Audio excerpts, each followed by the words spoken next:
ମା ମହୁରୀ କାଳୁଆ ମନ୍ଦିରରୁ ଲକ୍ଷାଧିକ ଟଙ୍କାର ଅଳଙ୍କାର ଚୋରି। ଗତକାଲି ବିଳମ୍ବିତ ରାତିରେ କୁକୁଡ଼ାଖଣ୍ଡି ବ୍ଲକ ଅନ୍ତର୍ଗତ ପ୍ରସିଦ୍ଧ ମା ମହୁରୀ କାଳୁଆ ମନ୍ଦିରରେ ଚୋରି ହୋଇଛି। ମନ୍ଦିରର ପୂଜାରୀ ଦେବେନ୍ଦ୍ର ଡାକୁଆଙ୍କ କହିବା ଅନୁସାରେ ଗତ ରାତି ପ୍ରାୟ 12ଟା ସମୟରେ ମନ୍ଦିର ବନ୍ଦ କରି ଘରକୁ ଯାଇଥିଲେ।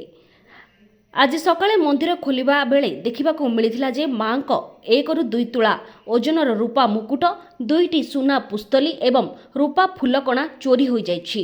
ଚୋରି ହୋଇଥିବା ଗହଣାର ମୂଲ୍ୟ ପ୍ରାୟ 2 ଲକ୍ଷ ଟଙ୍କା ଅନୁମାନ କରାଯାଉଛି। ଘଟଣା ସମ୍ପର୍କରେ ପୋଲିସକୁ ଖବର ଦିଆଯାଇଥିବା ବେଳେ ଦିଗପହଣ୍ଡି ପୋଲିସ ତୁରନ୍ତ ଘଟଣାସ୍ଥଳରେ ପହଞ୍ଚି ତଦନ୍ତ ଆରମ୍ଭ କରିଛି। ସାଇଣ୍ଟିଫିକ୍ ଟିମ୍ ଓ ସନ୍ଧାନୀ କୁକୁରର ସହାୟତାରେ ଚୋରଙ୍କ ଖୋଜାଖୋଜି ଚାଲିଛି।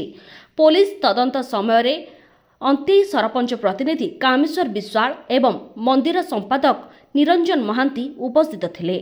ଘଟଣାକୁ ନେଇ ଅଞ୍ଚଳରେ ଚର୍ଚ୍ଚା ଓ ଚିନ୍ତା ବଢ଼ିଛି। ପୋଲିସ ପେଟ୍ରୋଲିଂକୁ ବଢ଼ାଇବା ନିମନ୍ତେ ମନ୍ଦିର କମିଟି ପକ୍ଷରୁ ଦାବି ହେଉଛି। ବ୍ୟୁରୋ ରିପୋର୍ଟ, ଗଞ୍ଜାମ ସମାଚାର।